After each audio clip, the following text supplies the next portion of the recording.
The dust still swirled around Serafina Blackwood's boots as she stood in the doorway of Murphy's saloon, the Arizona sun blazing down on Copper Ridge. 7 years ago, Silas Grimm had sold a terrified 12-year-old girl, her, for $50 and a bottle of whiskey. Now, at high noon, that same girl faced him, but the trembling child was gone, replaced by a woman forged in fire. Serafina's dark hair was pulled tight beneath a weathered hat, revealing scars that snaked across her neck like a map of her survival.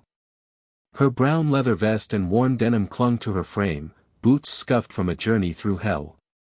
Her eyes, though, cold and burning with purpose, made every man on the street step back. They weren't the eyes of a victim. They were the eyes of a predator who'd waited 7 years for this moment. Silas Grimm's hand twitched toward his revolver, but Serafina's stillness stopped him cold. This wasn't a quick-draw showdown. This was something deeper, more deliberate. 7 years ago, she'd sobbed as they dragged her from her family's smoldering homestead. Now, she stood unflinching, a woman who'd forgotten how to beg and learned how to make others do it. The saloon doors creaked, and Tobias Kane slunk out, his vulture-like frame casting a long, jagged shadow. One look at Serafina, and his face drained of color. Recognition hit him like a fist, followed by fear she'd dreamed of seeing every night for 7 years. She'd spent those years surviving, learning, preparing. She'd tracked their movements, studied their habits, memorized their weaknesses. Silas liked his whiskey cheap and his women cheaper. Tobias always checked his back before entering a room, paranoid about ghosts from his past.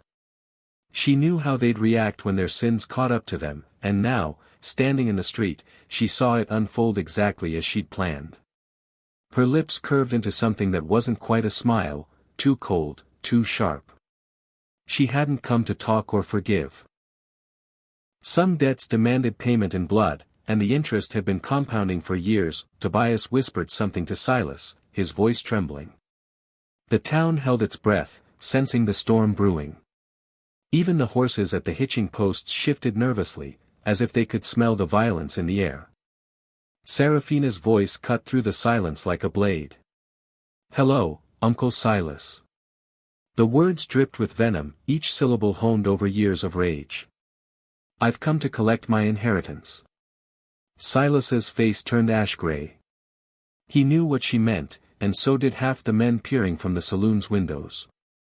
7 years ago, they'd burned the Blackwood homestead, claiming little Serafina perished with her parents. The lie had kept them safe, shielding their crime from scrutiny. But lies, Serafina had learned, fester like wounds. Tobias's hand hovered near his gun, fingers shaking. This wasn't the reunion he'd feared in his nightmares, this was worse. The girl they'd sold to traders heading south wasn't supposed to survive, let alone return with the truth about that night. Serafina took a step forward, her holster creaking, revealing a worn Colt .45 that had seen plenty of use. She didn't draw it. Instead, she reached into her vest and pulled out a tarnished silver locket, its surface etched with the initials, M.B., Martha Blackwood, her mother. Silas stumbled back into Tobias, his eyes wide with recognition. He'd ripped that locket from Martha's neck the night he killed her, before torching the house with her husband inside. He'd kept it as a trophy until a drunken poker game 3 years ago, when he'd lost it to a merchant heading south, the same route the traders had taken with Serafina. Somehow, that locket had found her, a beacon guiding her back to Copper Ridge. "Funny thing about heirlooms," Serafina said, her voice steady but laced with menace. "They have a way of finding their way home." She opened the locket, revealing a tiny photograph of her mother. Especially when someone patient spends 7 years tracking every person who touched them. Tobias's voice cracked like a boy's. "Now, hold on, girl. You got us confused with someone else." He tried to laugh, but it came out as a whimper. Serafina's eyes locked onto his. "Thomas Vulture Kane. Born in Kansas. Killed your first man at 16. Got that scar on your left hand from a Denver saloon fight. You tie your left boot tighter because of an old bullet wound, and you always check behind you before entering a building because you're afraid someone's following you. Each fact landed like a blow, stripping away his bravado. If she knew this much, what else did she know? Silas growled, his voice rough with defiance. You think you can waltz into my town and threaten me, girl? I own half of Copper Ridge. His eyes darted to the sheriff's office across the street, searching for Sheriff Morrison, his paid ally. Seraphina's gaze followed his, and her laugh was cold as a winter wind. Your sheriff won't be coming. She pulled a silver badge from her pocket, letting it catch the sunlight before tossing it at Silas's feet. It landed with a metallic clink, Morrison's badge. Funny thing about lawmen. They don't like discovering their towns built on child murder and trafficking. Tobias's composure shattered. What do you want? He shouted, voice raw with panic. Money? Gold? Silver? Whatever what I want, Seraphina cut in, her voice a whisper that silenced the street, is for you to remember what you told me that night. She stepped closer, revealing rope-burn scars on her wrists. You said I was worth $50. You said I'd be dead within a year. Silas flinched, the memory of her tears and his laughter burning like acid. The traitors you sold me to. They're dead. Took me 4 years to track them all down, but I did. Turns out, $50 doesn't buy loyalty when someone's offering $100 for information.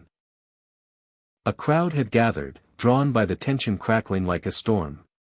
No one dared approach. Tobias, driven by instinct, lunged for his horse, but a Winchester rifle's barrel stopped him cold.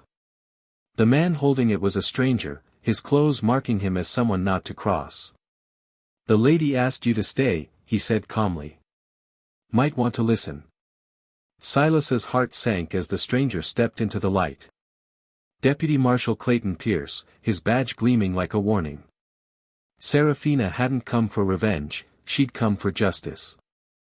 Marshal Pierce has been investigating child trafficking across 3 territories, she said, her voice carrying to the onlookers. Amazing what happens when you give federal marshals evidence instead of rumors. Pierce's rifle stayed trained on Tobias. Your names kept coming up, Grimm, Kane. But witnesses have a way of disappearing in places like Copper Ridge. Until now. Silas's mind raced, searching for an escape, but the townsfolk's faces told him the truth was spreading. Seraphina reached into her saddlebag and pulled out a leather portfolio, tossing it into the dust. Papers spilled out, bills of sale, manifests, letters in Silas's own handwriting. Evidence of a business that had made him rich and left children broken across the territories. You can't prove nothing, Tobias snarled, but his voice wavered. It's her word against ours, and she's just a survivor, Seraphina snapped. Someone who remembers every detail of that night. Someone who spent 7 years collecting evidence. She pointed to the papers. Names, dates, routes. Everything you thought you'd buried. Silas's desperation boiled over. He drew his Colt, but Seraphina was faster. Her shot rang out, sending his gun, and 2 fingers, spinning into the dirt. He fell to his knees, screaming, clutching his ruined hand. If you were in that crowd, watching a 19-year-old woman face down the men who destroyed her childhood, would you step forward, risking your life, or stay in the shadows, letting justice unfold? Tobias, seeing Silas fall, made a different choice. He lunged into the crowd, grabbing a young woman from the general store's doorway, pressing a knife to her throat. Nobody moves, he screamed. Nobody shoots, or she dies, just like the Blackwood brat should have. The girl sobbed, blood trickling from where the blade nicked her skin. Marshal Pierce adjusted his aim, but the shot was impossible without hitting the hostage. The crowd backed away, fear spreading like wildfire. Seraphina, however, didn't flinch. She holstered her gun with deliberate calm, her eyes locked on Tobias. Let her go, Kane, she said. This is between us. Like hell. Tobias's hand shook, the knife pressing deeper.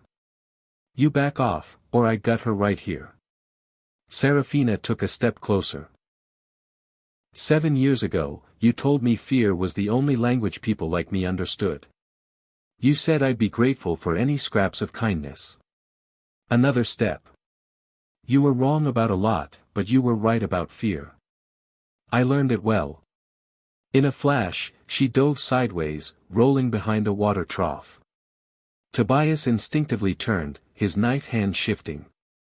That split second was enough. Pierce's rifle fired, the bullet striking Tobias's shoulder. He spun away, the knife flying from his hand as he crashed into the hitching post, groaning but alive. The girl stumbled free, sobbing, as townsfolk rushed to her. Serafina rose, walking toward the two men who'd shattered her life. Silas cradled his mangled hand, Tobias bled against the post. 7 years of planning, and it was over in minutes.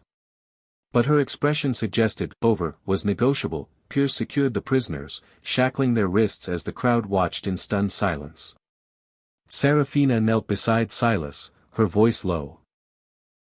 Remember what my mother said before you killed her? She said I'd find you, and you'd wish you'd never been born. Silas's eyes widened, Martha's curse echoing in his mind. She said you laughed, Serafina continued. But dead women's promises? Sometimes they keep them. She stood, brushing off her knees. The traders you sold me to had a buyer in Mexico, a man who collected children like horses. But buyers have enemies, and enemies have information. Information has value. How many? Pierce asked, his voice grim. 43, Serafina replied. 43 children sold through their network. 43 families destroyed. She looked at Silas and Tobias. These two were just the start. The crowd was silent, the number sinking in like a stone. Serafina pulled another portfolio from her saddlebag, thicker than the first. Names, locations, routes. Everything to dismantle their operation. Pierce took the documents, his expression reverent. This wasn't just evidence. It was 7 years of a survivor's relentless pursuit. Tobias, weak and desperate, rasped, there are bigger players than us. People with real power. They'll come for you. Let them, Serafina said, her smile sharp. She turned to the crowd. 7 years ago, I was a girl with no one. Today, I'm a woman with marshals, evidence, and 42 families demanding justice. And I'm not done. The sound of hoofbeats interrupted her. 8 riders crested the hill, led by a man in a black suit, his silver hair gleaming. Judge Aldrich Crane, a name that carried weight and dread. Serafina's hand rested on her gun, but her calm held. She'd been expecting this. The real fight, it seemed, was just beginning.